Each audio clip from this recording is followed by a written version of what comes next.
കുക്കറിലാണ് വേവിച്ചെടുക്കുന്നത് കേട്ടോ. അതവിടെ ഇരിക്കട്ടെ. അപ്പോൾ ഇതിന് വേണ്ടിയിട്ട്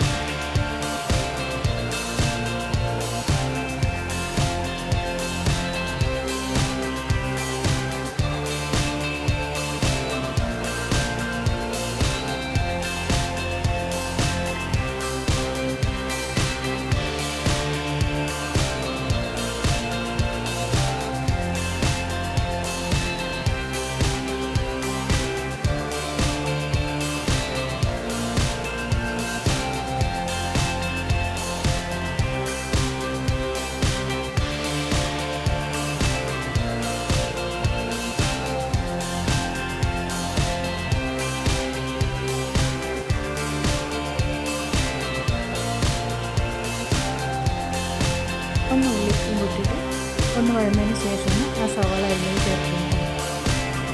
അപ്പോൾ ചുവന്ന ഉള്ളിയും കൂടി ഒന്ന് വഴറ്റിയതിന് ശേഷം നന്നായിട്ട് വഴറ്റി ശരിക്കും മൂത്ത് കിട്ടി അത്രയും ടേസ്റ്റാണ് കേട്ടോ. കുറച്ച് ലേശം ഇത്തിരി ഉപ്പും കൂടി ഇട്ട് കഴിഞ്ഞാൽ അതിനെ പെട്ടെന്ന് വരുന്നുണ്ട്. അപ്പോൾ സവാളയും കൂടി ചേർത്ത് നന്നായിട്ട് വഴറ്റി കിട്ടും. അന്നേരം വഴന്ന് വരുന്നു. ഞാൻ പറഞ്ഞില്ല, കുറച്ച് ഒരു ലേശം ഉപ്പ് ഇച്ചിരി ഉപ്പും കൂടി ഇട്ട് കഴിഞ്ഞാൽ പെട്ടെന്ന് ഇങ്ങനെ നല്ല മൊരിഞ്ഞ് കിട്ടും. അപ്പോൾ ഏകദേശമൊക്കെ വഴന്ന് വന്നിട്ടുണ്ട്.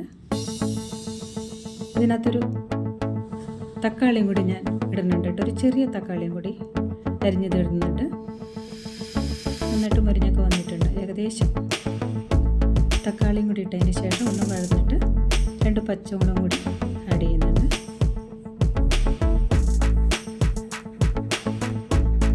ഈ തക്കാളിയുടെ ആ ഒരു പച്ചമണമൊക്കെ ഒന്ന് മാറുന്ന വരെ ഒന്ന് ഇളക്കി യോജിപ്പിക്കുക. നല്ല ടേസ്റ്റി ആയിട്ടുള്ളൊരു കറി കേട്ടോ ഈ ബീഫ് ഉണ്ടാക്കിയത്. പച്ചമുളക് കൂടി ഇട്ടിട്ട് നന്നായിട്ടൊന്ന് മൊരിച്ചെടുക്കും. എന്നിട്ട് ഇതിനകത്തേക്ക് വീണ്ടും മസാലകൾ ചേർക്കുന്നുണ്ട് കേട്ടോ. നന്നായിട്ട് എന്നിട്ട് ഞാൻ ഇതിൻ്റെ ഇടയിലുണ്ട് കേട്ടോ ഒരു 3-4 കൊല്ലമുളകില്ലേ, അത് വെളിച്ചെണ്ണയിൽ വറുത്ത് ഇതിനകത്ത് ചേർത്തിട്ടുണ്ട് കേട്ടോ. കാരണം ഒരു പ്രത്യേക ഒരു ഭംഗിയുണ്ടാവും, ഒരു ടേസ്റ്റും ഉണ്ടാവും. എന്നിട്ട് ആ വെളിച്ചെണ്ണയും കൂടി ഞാൻ ഇതിനകത്തേക്ക് വെച്ചിട്ടുണ്ട്. അപ്പോൾ ഒരു പ്രത്യേക രുചി ഇതിനുണ്ടെന്നാണ് പറയുന്നത്. അപ്പോൾ അതുകൊണ്ടാണ് ഞാൻ ആ കൊല്ലമുളക് ചേർത്തേട്ടോ. പിന്നെ ഇതുപോലെ തന്നെ മുളക് പൊടി, കാശ്മീരി മുളക് പൊടി, സാധാരണ മുളക് പൊടി, ഒരു ഇച്ചിരി മല്ലിപ്പൊടി, മഞ്ഞൾപ്പൊടി, ഗരം മസാല, കുരുമുളക് എല്ലാം ചേർത്ത് ഒന്ന് ഇളക്കിയതിന് ശേഷം പിന്നീട് ഞാൻ ഇതിനകത്തേക്ക് കുറച്ച് ഒരു 1/2 ടീസ്പൂൺ പെരുംജീരകം കൂടി ആഡ് ചെയ്യുന്നുണ്ട് കേട്ടോ. അതെന്തിനാണെന്ന് വെച്ചാൽ ഒരു പ്രത്യേക ടേസ്റ്റും വാസനയും ഉണ്ടാവും പെരുംജീരകം ചേർത്ത് കഴിഞ്ഞാൽ. അതും കൂടി ചേർത്തതിന് ശേഷം വേവിച്ച് ബീഫ് ചേർക്കാം. 1/2 ടീസ്പൂൺ പെരുംജീരകം ചേർത്തിട്ടുണ്ട്. പെരുംജീരകം ഞാനിതുപോലെ പൊടിച്ച് വെച്ചേക്കാം കേട്ടോ. അതും കൂടി ചേർത്ത് എടുത്തതിന് ശേഷം ബീഫ് ഇതിനകത്തേക്ക് ഇടാം.